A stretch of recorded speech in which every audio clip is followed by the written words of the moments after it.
नमस्ते दोस्तों, आप सभी का स्वागत है आपके अपने YouTube चैनल मैथ तूफान स्टडी पर। दोस्तों, आज की इस वीडियो में हम पढ़ने वाले हैं रीजनिंग।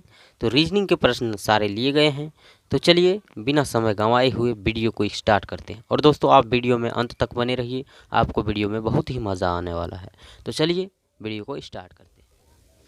आइए दोस्तों, पहला सवाल आपके सामने है। देखिए, सवाल कहता है कि एक चींटी 3 मीटर चलती है और फिर 4 मीटर ऊंचे एक वृक्ष पर चढ़ती है। अपने मूल स्थान से वह कितनी दूरी पर है? तो लीजिए, कहता है एक चींटी 3 मीटर चलती है। लीजिए, चींटी यहाँ है। अब मान लीजिए यहाँ से चलती है 3 मीटर, ठीक है। यहाँ से चलाइए 3 मीटर, 3 मीटर चलती है। और क्या कहता है, फिर 4 मीटर ऊंचे एक वृक्ष पर चढ़ती है, ठीक है। 4 मीटर ऊंचा वृक्ष ऐसे होगा। ये 4 मीटर है, ये वृक्ष है, मान लीजिए यहाँ से यहाँ, ठीक है। यहाँ से 3 मीटर चलती है और 4 मीटर ऊंचे वृक्ष पर चढ़ती है। चींटी यहाँ आ गई है, ठीक है। तो कहता है अपने मूल स्थान से वह कितनी दूरी पर है। दोस्तों, कुछ लोग इसमें क्या करेंगे कि इसको जोड़ देंगे। 3 मीटर इधर चला और 4 मीटर, 4 और 3 हो जाएगा 7। तो आंसर मार देगा 7 मीटर। और ससुरा ऑप्शन में भी दे ले है 7 मीटर और मार देगा और गलत हो जाएगा। तो दोस्तों, आप यहीं पर समझ लीजिएगा कि कहता है अपने मूल स्थान से कितनी दूरी पर है वो। अभी यानी कहने का मतलब उसका है यहाँ से यहाँ कितना दूर पर स्थित है। ये नहीं कहा है कि वह कितनी दूरी तय किया या वह कितनी यात्रा किया, ये तो नहीं कहा। ये कह रहा है कि अपने मूल स्थान से कितनी दूरी पर है। मूल स्थान यहाँ है और यहाँ से कितना दूर पर है, यानी ये वाला पूछ रहा है, यहाँ से यहाँ कितना दूर। तो दोस्तों, ये समकोण त्रिभुज बन जाता है। ये 90 डिग्री पर है। तो पाइथागोरस पर में को जानते हैं आप, कर्ण का स्क्वायर बराबर लंब का स्क्वायर प्लस आधार का स्क्वायर होता है। देखिए, इसका स्क्वायर कर्ण इसको बोलते हैं एच, एच से कर्ण, इसको बी से बोलते हैं आधार और पी से लंब, ठीक है। तो ये होता है फॉर्मूला कि एच स्क्वायर बराबर P square plus B square. यानी ये बड़का भुजा जो है कर्ण, इसका वर्ग जो है ये दोनों भुजा के वर्गों के योग के बराबर होता है। तो लीजिए, एच बराबर हमें निकालना होगा। तो क्या करेंगे, ये स्क्वायर हटाए एच से तो इधर रूट चढ़ेगा। पी स्क्वायर, पी है 4, ऊंचाई 4 है, 4 का स्क्वायर और plus B, B square B 3 है, 3 का स्क्वायर। लीजिए, 4 का स्क्वायर हो जाएगा 16 और 3 का स्क्वायर 9, 16 9 होता है दोस्तों 25 और 25 का वर्गमूल 5।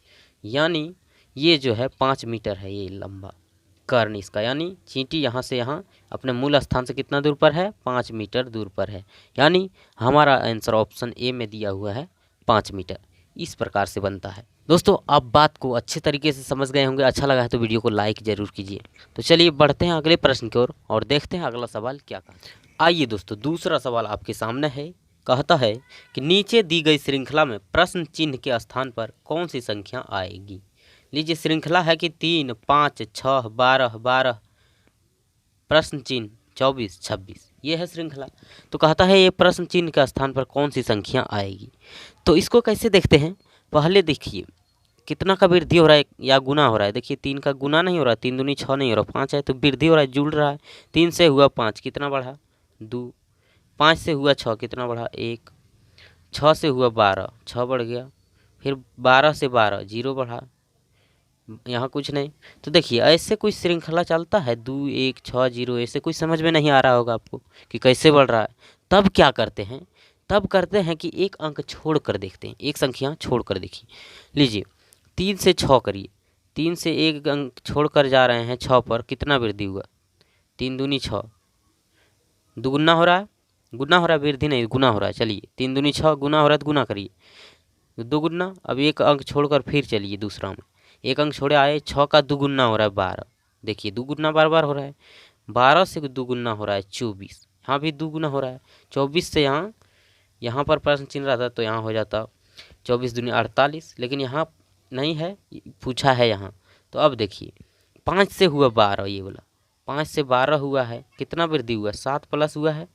लीजिए, 12 और 7 यहाँ अगर रख देंगे तो यहाँ 19 हो जाएगा, 7 बढ़ाएंगे 12, 5 और 7 हुआ 12, 12 और ये 7 जोड़ेंगे तो यहाँ 19 हो जाएगा, 19 मान लेते हैं, अभी नहीं देख लेते हैं। अब 7 19 और 7 26 होता है, 19 और 7 देखिए जुड़कर 26, 19 और 7 26 भी हो रहा है। यानी सब शर्त जो है सेटिस्फाइड कर रहा है, सभी शर्त पूरा हो रहा है। तो दोस्तों यहाँ हो जाएगा 19। बात समझ गए? तो हमारा आंसर ऑप्शन ए होगा। समझे? तो पहले देखते हैं, ये संख्या से संख्या में जा रहे थे, कोई समझ में नहीं आया कि 2 वृद्धि, 1 वृद्धि, 6 वृद्धि, 0 वृद्धि, समझ में नहीं आया। तब एक अंक छोड़ते हैं, एक अंक छोड़ कर देखते हैं। गुन्ना में जा रहा था, 3 दूनी 6 दुगुना, 6 से 12 दुगुना, 12 से 24 दुगुना, 24 से यहाँ कुछ नहीं है, छोड़िए।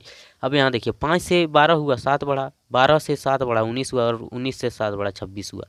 सभी शर्त अगर पूरा हो रहा है दोस्तों, तो यहाँ पर 19 हुआ, तो 19 हमारा आंसर। बात समझ में आ गया?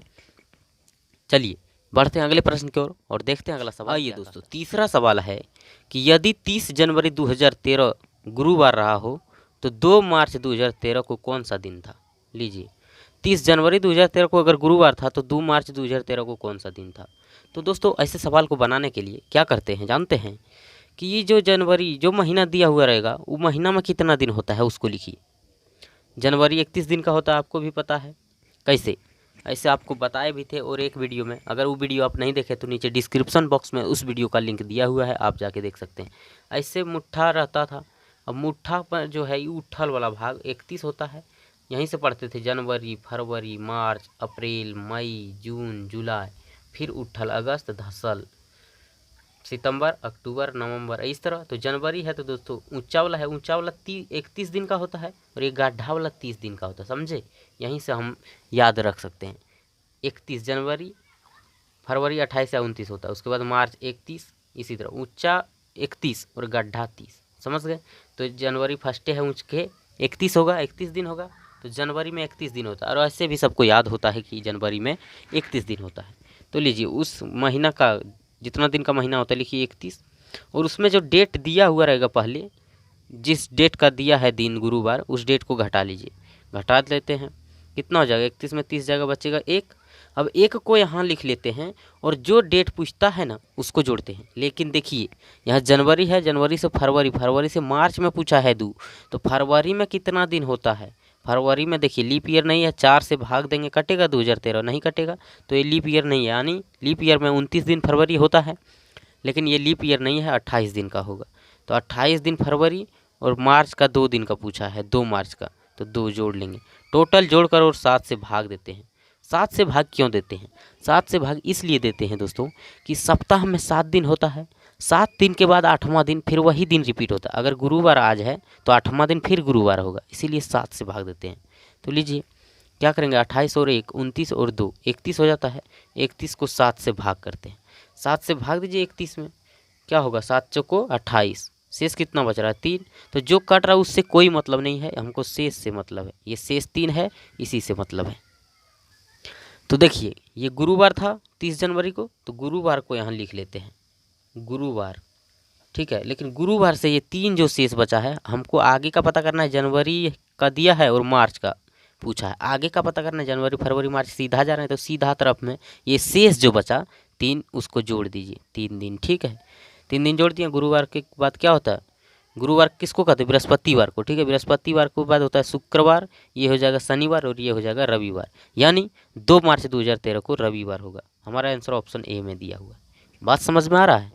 ठीक है, कैसे किया कि 30 जनवरी तक तो हमको दिया है गुरुवार, 30 जनवरी तक हमको पता है, तो 31 जनवरी का हमको नहीं पता है। एक दिन जनवरी में और 28 दिन फरवरी में नहीं पता है कौन दिन है, तो 28 दिन और एक दिन 29 दिन, और 2 मार्च तक नहीं पता, 2 मार्च में 2 दिन नहीं पता।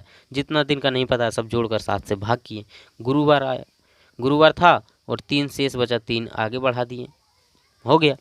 तो चलिए अब बढ़ते हैं अगले प्रश्न की ओर और देखते हैं अगला सवाल क्या कहा। आइए दोस्तों, चौथा सवाल है कि यदि 94 + 16 = 42 तथा 89 + 23 = 78 हो तो 63 + 45 कितना होगा?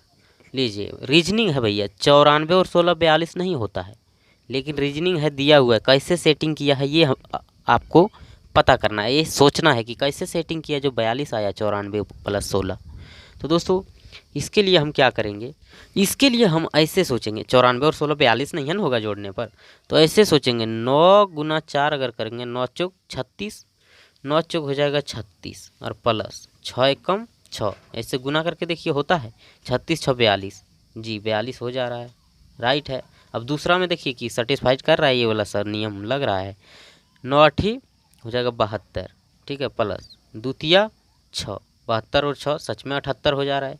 तो यही काम किया है दोस्तों। तो यही काम करेंगे, 6 गुना 3 करिए, 6 तिया 18, 6 तिया हो जाता है 18, 6 गुना 3 6 तिया 18 प्लस है, प्लस ये 4 पंचे 20, 20 और 18 कितना होता है 38। तो 38 ही हमारा आंसर होगा। हमारा आंसर ऑप्शन सी में दिया हुआ। इस तरह से सोचते हैं। बात समझ में आ गया है दोस्तों। वीडियो अच्छा लगा है तो लाइक करिए, और आप हमारे चैनल को अभी तक सब्सक्राइब नहीं किए हैं तो नीचे लाल कलर में सब्सक्राइब बटन है, उसको दबाकर चैनल को सब्सक्राइब जरूर कीजिए, और बगल में बेल आइकन को दबाना नहीं भूलिएगा। तो दोस्तों फिर मिलते हैं अगली वीडियो में। आज तक के लिए इतना ही। Thank you.